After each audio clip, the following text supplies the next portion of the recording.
កម្លាំងយោធាថៃបានបាញ់កាំភ្លើងប្រភេទ M79 និងប្រភេទ M16 សរុបចំនួន9គ្រាប់នៅគ្រាដែលក្រុមអនុព័ន្ធយោធាបរទេសចុះអង្កេតការណ៍នៅច្រកអូស្មាច់ខេត្តឧត្តរមានជ័យកម្លាំងយោធាថៃនៅព្រឹកថ្ងៃពុធទី29ខែមេសាឆ្នាំ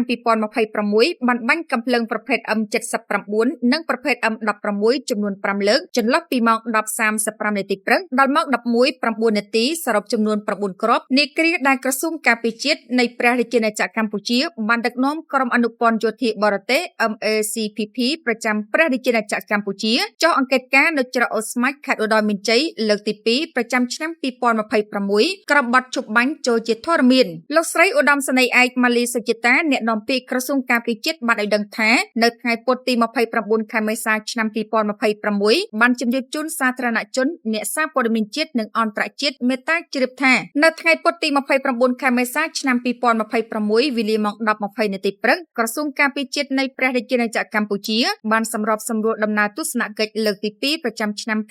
2026របស់ក្រុមអនុព័ន្ធយោធាបរទេស MACPP ប្រចាំព្រះរាជាណាចក្រកម្ពុជាចុះអង្កេតការណ៍នៅច្រកអូស្មាច់ខេត្តឧត្តរមានជ័យក្រុមបាត់ជប់បាញ់ចូលជាធរមានសូមគប់បញ្ជាក់ផងដែរថាមុនការចេញដំណើរទស្សនកិច្ចរបស់ក្រុមអនុព័ន្ធយោធាបរទេសក្រុមលេខាធិការដ្ឋាននៃគណៈកម្មាធិការព្រំដែនថ្នាក់យុទ្ធភូមិភាគ RBC នៃយុទ្ធភូមិភាគទី4កម្ពុជាបានចេញលិខិតជូនដំណឹងជាផ្លូវការជូនទៅកាន់ក្រុមលេខាធិការដ្ឋាននៃគណៈកម្មាធិការព្រំដែនថ្នាក់យុទ្ធភូមិភាគ RBC នៃកងទ័ពភូមិភាគទី2ថៃរួចរាល់ហើយសកម្មភាពនៃការចុះអង្កេតការណ៍របស់ប្រទេសសមាជិកក្រុមអនុព័ន្ធយោធាបរទេស MACPP ប្រចាំព្រះរាជាណាចក្រកម្ពុជាបានបង្ហាញឲ្យឃើញយ៉ាងច្បាស់ពីការយកចិត្តទុកដាក់ខ្ពស់ចំពោះបញ្ហាសន្តិសុខនិងសន្តិភាពមិនត្រឹមតែរវាងប្រទេសទាំងពីរប៉ុណ្ណោះទេប៉ុន្តែសម្រាប់តំបន់និងពិភពលោកទាំងមូលផងដែរជាការគួរឲ្យសោកស្ដាយបំផុតក្នុងអំឡុងពេលកំពុងអង្កេតការណ៍និងត្រួតពិនិត្យនៅទីតាំងជាក់ស្ដែងក៏មានករណីផ្ទុះអាវុធបង្កឡើងដោយកម្លាំងយោធាថៃចំនួន5លើកចន្លោះពីម៉ោង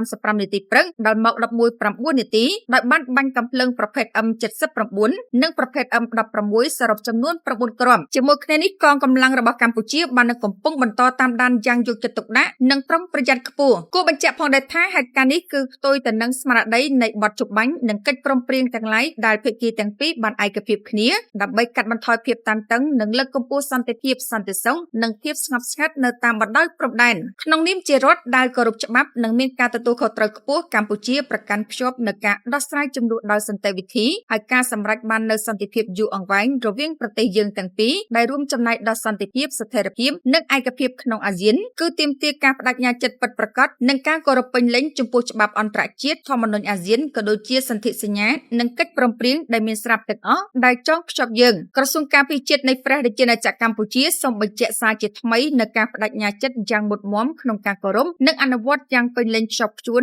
នៅសេចក្តីប្រកាសរួមនៃកិច្ចប្រជុំពិសេសលើកទី3នៃគណៈកម្មាធិការព្រំដែនទូទៅកម្ពុជាថៃ GBC ថ្ងៃទី27ខែធ្នូឆ្នាំ2025សេចក្តីថ្លែងការណ៍រួមស្តីពីកិច្ចព្រមព្រៀងសន្តិភាពរវាងកម្ពុជានិងថៃថ្ងៃទី26ខែតុលាឆ្នាំ2025និងកិច្ចព្រមព្រៀងពាក់ព័ន្ធផ្សេងទៀតសម្ដៅស្វែងរកដំណោះស្រាយដោយសន្តិវិធីយុត្តិធម៌និងយូរអង្វែងស្របតាមច្បាប់អន្តរជាតិក៏ដូចជាសន្ធិសញ្ញានិងកិច្ចព្រមព្រៀងដែលមានស្រាប់រវាងប្រទេសទាំងពីរ